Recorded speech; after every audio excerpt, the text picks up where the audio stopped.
Salam Bapak Ibu, saudara-saudari kekasih Gereja Baptis Indonesia Depok yang dikasihi Tuhan. Puji Tuhan, pada kesempatan pagi hari ini kita bisa kembali bersama-sama untuk bertemu dan kita akan belajar firman Tuhan bersama-sama. Firman Tuhan yang akan saya sampaikan pada kesempatan pagi hari ini, saya memberikan judul Tetap Selalu di Jalan Tuhan. Diambil dari Alkitab Amsal pasal 4 ayat 23 sampai yang ke-27.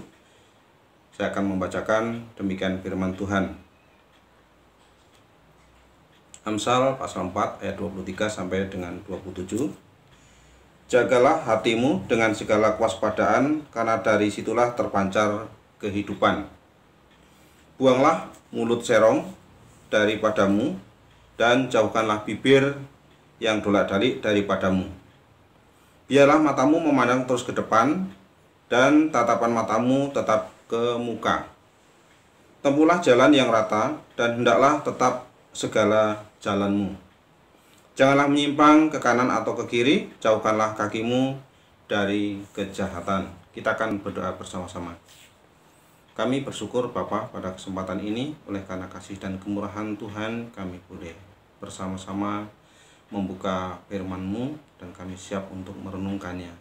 Roh Kudus-Mu Tuhan kiranya yang akan memberikan bimbingan kepada hamba-Mu untuk dapat menyampaikan firman-Mu dengan terang-Mu, dan firman-Mu boleh menjadi berkat bagi setiap kami yang mendengarkan, bagi setiap kami yang melihat, sehingga kami boleh diberkati dengan firman Tuhan, supaya kami sebagai orang percaya tetap ada di jalan-Mu.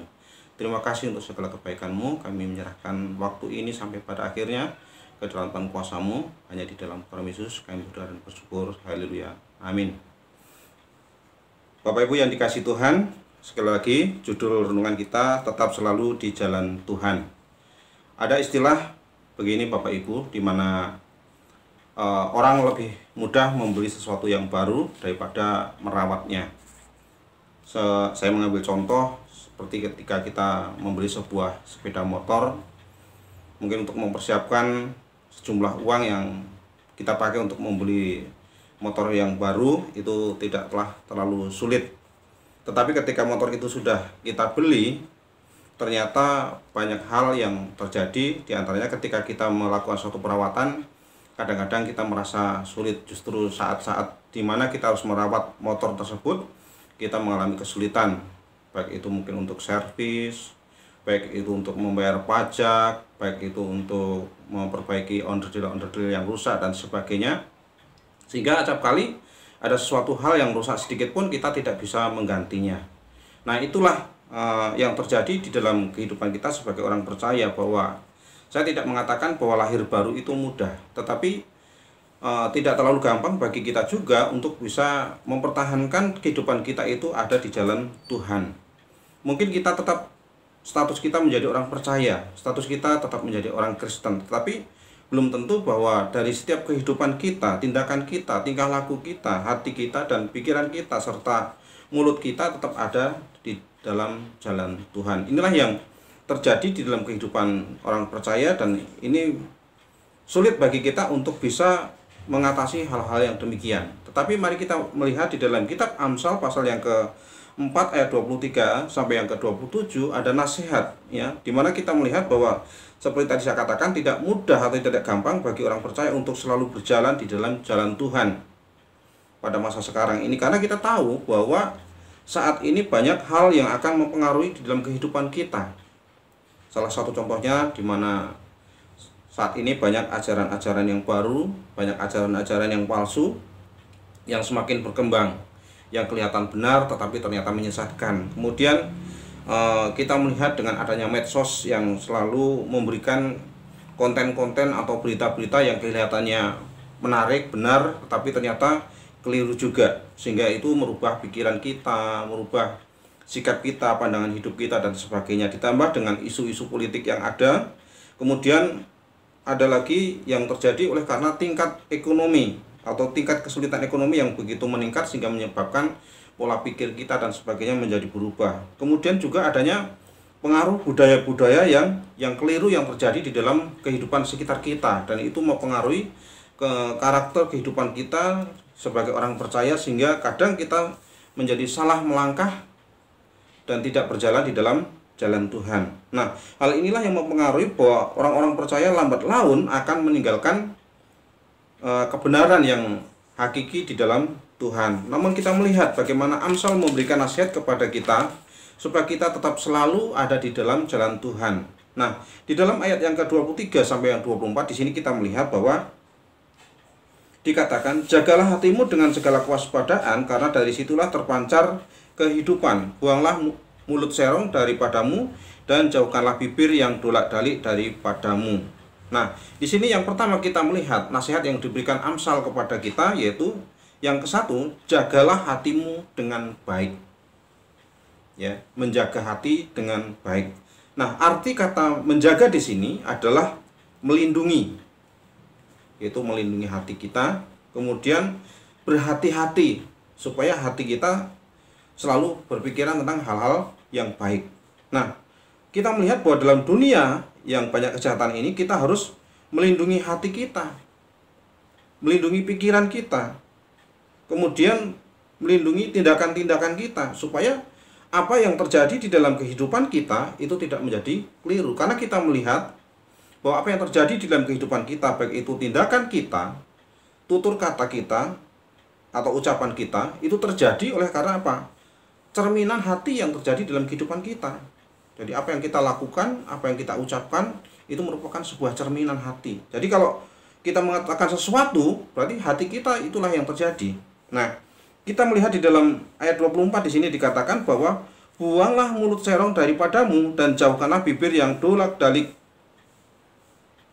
daripadamu. Nah, inilah yang terjadi. Jadi ketika kita melakukan sesuatu hal yang tidak benar, ya, ketika kita mengucapkan sesuatu hal yang tidak jujur, ketika kita melakukan sesuatu hal, ucapan-ucapan yang tidak benar, nah itulah menunjukkan hati kita yang sebenarnya. Jadi ucapan kita, tingkah laku kita, tindakan kita itu dipengaruhi dari dalam hati kita. Jadi itulah yang terjadi. Jadi Bapak Ibu sedang kasih Tuhan, kita bisa melihat, ya, bahwa apa yang kita lakukan itu, hati kita itu baik atau tidak, itu sesuai dengan apa yang kita lakukan, sesuai dengan tindakan yang kita kerjakan, sesuai dengan ucapan-ucapan yang kita ucapkan. Kalau ucapan kita tidak benar, tindakan kita tidak benar, itu berarti hati kita juga tidak benar. Maka dari itu bahwa supaya kita tetap ada di jalan Tuhan yang benar, bahwa kita harus apa? Menjaga hati kita dengan baik, melindungi hati kita dengan baik, supaya hati kita tidak dipengaruhi oleh hal-hal yang jahat yang ada di sekitar kita, sehingga menimbulkan tindakan kita, tingkah laku kita, ucapan-ucapan kita yang tidak benar di dalam kita berjalan di dalam jalan Tuhan. Nah, itulah nasihat yang pertama yang diberikan Amsal kepada kita, supaya kita tetap ada di jalan Tuhan, yaitu jagalah hatimu dengan baik. Kemudian yang kedua, kita melihat dari ayat yang ke-25, masih dari kitab Amsal. Di sini dikatakan, biarlah matamu memandang terus ke depan, dan tatapan matamu tetap ke muka. Ya, dikatakan, biarlah matamu memandang ke depan. Kemudian, dan hendaklah tatapan matamu tetap ke muka. Nah, kata biarlah matamu memandang terus ke depan itu berarti memandang kepada Tuhan, memandang kepada tujuan hidup kita, di mana kita sebagai orang percaya, fokus utama kita adalah Tuhan. Seperti ketika orang sedang melakukan suatu pertandingan, baik itu mungkin lari atau mungkin pertandingan bersepeda dan sebagainya, apa yang terjadi? Yaitu yang dipikirkan, pandangannya adalah ke depan, melihat apa yang akan dilakukan. Nah, memandang kepada Tuhan itu harus kita lakukan. Artinya bahwa memandang ke depan itu artinya jujur, ya. Kita jujur kepada Tuhan. Kemudian sungguh-sungguh, artinya serius. Kemudian lurus ke depan. Kita tahu bahwa kita berlari menuju suatu tujuan, tetapi kita berlari sambil menengok ke samping atau menengok ke kanan atau ke kiri, pasti kita akan menjadi lamban di dalam kita berlari. Jadi artinya di sini saudara sekasih dalam Tuhan, bahwa ketika kita akan melakukan kehidupan kita supaya kita tetap ada di jalan Tuhan, kita harus memandang kepada fokus tujuan kehidupan kita, yaitu kita memandang kepada Tuhan. Yaitu di sini berbicara tentang motivasi kita, yaitu bahwa apapun yang kita lakukan di dalam kehidupan kita, motivasi kita bukan untuk siapapun, bukan untuk manusia, bukan untuk orang lain, tetapi motivasi kita adalah kita lakukan untuk Tuhan. Sehingga pandangan kita, pandangan kehidupan kita adalah pandangan yang ke depan, yaitu pandangan menuju kepada Tuhan. Nah, kita tahu bahwa dunia selalu memberikan satu penglihatan, memberikan suatu iming-iming, sesuatu yang indah-indah, sesuatu yang baik-baik, tetapi kita melihat bahwa sebenarnya itu bisa menyesatkan kehidupan kita. Seperti yang terjadi di dalam kitab Matius pasal yang keempat, ayat 8 sampai yang ke-10. Mari kita akan melihat bersama-sama dari kitab Matius pasal yang keempat.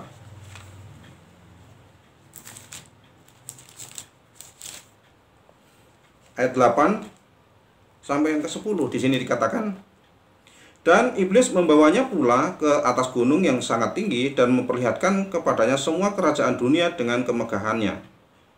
Dan berkata kepadanya, semua itu akan kuberikan kepadamu jika engkau sujud menyembah aku. Di sini kita melihat suatu contoh di mana ketika waktu itu Yesus dicobai oleh iblis, dibawa ke sebuah tempat ya, dan kemudian diperlihatkan tentang keindahan dunia dengan segala kemegahannya. Tetapi kita melihat di sini apa yang ditawarkan oleh iblis, itu apa yang kau lihat ini akan kuberikan kepadamu kalau engkau menyembah aku. Tetapi kita melihat apa kata Yesus, bahwa Yesus tidak akan menyembah kepada iblis, tidak akan mengikuti daripada pengaruh-pengaruh iblis, walaupun diberikan suatu penglihatan, sesuatu penglihatan yang indah, yang megah, yang menakjubkan dan sebagainya. Jadi Bapak Ibu Saudara yang kasih dalam Tuhan, hati-hati dalam kehidupan kita bahwa terkadang kita juga dipengaruhi dengan pandangan-pandangan yang keliru. Kelihatannya itu benar, kelihatannya itu baik ya, tetapi ternyata itu menyesatkan. Jadi kita perlu hati-hati dan kita harus berfokus pandangan kita kepada Tuhan, kepada tujuan kita, yaitu apa yang kita lakukan itu tetap benar di hadapan Tuhan. Jadi mari kita terfokus pandangan kita kepada Allah sesuai dengan kebenarannya. Ini nasihat yang kedua yang diberikan Amsal kepada kita, supaya kita tetap ada di jalan Tuhan. Kemudian yang ketiga, kita akan melihat di dalam ayat yang ke-26, masih dari Amsal pasal yang keempat, ayat 26 sampai 27. Di sini dikatakan, tempuhlah jalan yang rata dan hendaklah tetap segala jalanmu. Janganlah menyimpang ke kanan atau ke kiri, jauhkanlah kakimu dari kejahatan. Nah, yang ketiga adalah jangan salah jalan. Jangan salah jalan. Ada istilah yang mungkin tidak asing bagi kita, yang mungkin sering diucapkan dan diikuti, dan itu menjadi satu konsep hidup manusia ya. Ketika mungkin kita sedang membawa orang atau memberitakan firman Tuhan kepada orang, orang selalu menyangkal dengan istilah ini, yaitu dikatakan banyak jalan menuju Roma ya. Memang betul ya, bahwa kalau kita menuju ke suatu tempat itu memang banyak jalan ya. Ke Roma pun juga ada banyak jalan, bagaimana kita bisa menyampai ke sana. Ada satu pengalaman Bapak Ibu Saudara, ketika kemarin saya pulang mudik ya. Biasanya memang kita tidak melewati jalan itu, tapi ketika saya sedang fokus mengendarai kendaraan yang saya naikin ya, ternyata tiba-tiba istri saya melihat suatu papan nama, yaitu jalan alternatif menuju ke Cirebon, Jawa Tengah. Spontanitas saya tidak berpikir panjang, yang biasanya saya lurus, saya langsung belok mengikuti arahan jalan tersebut. Dan apa yang terjadi ya, bahwa jalan yang saya ikuti tadi itu adalah jalan yang asing bagi saya ya. Udah jalannya sempit, jalannya jelek dan sebagainya. Dan ternyata akhirnya apa? Perjalanan saya bukannya semakin cepat ya, waktu yang saya lalui, tetapi justru semakin lambat, karena selain jalannya sempit, jalannya rusak, banyak kelok-kelok dan sebagainya. Dan itulah Bapak Ibu Saudara yang kasih dalam Tuhan, sering kadang kita diperhadapkan ke dalam situasi seperti itu, seperti pandangan itu benar, tetapi ternyata itu akan membawa ke dalam satu penyesatan, membawa ke dalam satu hambatan kepada kita untuk sampai atau tetap ada di jalan Tuhan. Jadi kita harus menempuh, kita harus memilih jalan jalan yang rata, jalan yang benar. Kalau memang itu sudah yakin bahwa ini adalah jalan Tuhan, maka kita tidak perlu melihat ke kanan atau ke kiri. Tetap ada di jalan Tuhan. Ya, jangan menyimpang atau jangan berbelok dari jalan yang benar. Dan di sini di dalam ayat 27 dikatakan, jauhkanlah kakimu dari kejahatan. Kita tahu bahwa di dalam muka bumi ini, di dalam kehidupan kita, kita tidak bisa lepas dari pengaruh-pengaruh kejahatan yang ada di sekitar kita. Dan kadang kalau kita tidak kuat-kuat untuk menahan diri kita bisa saja ikut dalam perjalanan kejahatan yang ada di dalam muka bumi ini. Nah, Bapak Ibu Saudara kasih dalam Tuhan, itulah 3 nasihat yang baik yang diberikan Amsal kepada kita supaya kita ada tetap di dalam jalan kebenaran Tuhan. Ini bukan berarti bahwa firman Allah ini untuk orang yang sudah meninggalkan Tuhan, tetapi banyak terjadi bahwa secara identitas kita masih ada di dalam Tuhan, secara fisik kita masih merasa bahwa kita ada di dalam Tuhan, tetapi tindakan kita, pikiran kita, perilaku kita dan sebagainya, kadang-kadang kita sudah tidak menunjukkan jati diri kita bahwa kita adalah sebagai orang percaya yang hidup di dalam Tuhan. Kenapa? Karena kita ternyata sudah melihat satu hal-hal yang keliru dan kita mengikutinya. Jadi Bapak Ibu Saudara yang kekasih dalam Tuhan, apa nasihat yang harus kita lakukan? Yang pertama, jagalah hati kita dengan baik. Banyak pengaruh-pengaruh yang akan mempengaruhi hati kita untuk berbuat yang jahat. Tapi mari kita tetap teguh sesuai dengan ajaran Tuhan. Kita berserah kepada kuasa Roh Kudus yang menolong dalam kehidupan kita, yang memimpin kita supaya hati kita tetap baik. Kemudian yang kedua, kita harus memandang kepada Tuhan. Pandanglah kepada tujuan kita, yaitu Tuhan, dan Dialah yang memberikan kebenaran kepada kita. Kemudian yang ketiga, jangan salah jalan. Ketika kita sedang menuju ke dalam satu titik fokus mengikuti kebenaran Tuhan, janganlah kita menyimpang ke kanan atau menyimpang ke kiri, tapi marilah kita berjalan sesuai dengan kebenaran Tuhan, sesuai dengan firman Tuhan. Sering kita diperhadapkan kepada hal-hal yang sulit untuk dipilih, tetapi mari kita, ketika kita belajar firman Tuhan, inilah cara Tuhan untuk meluruskan jalan kita.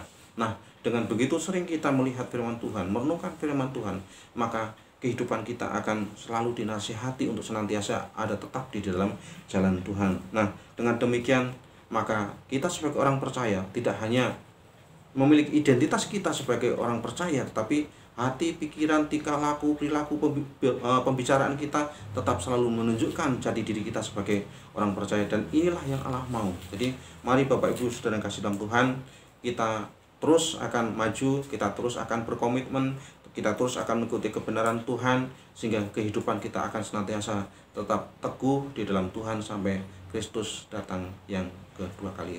Kiranya Tuhan Yesus memberkati kita semua. Amin.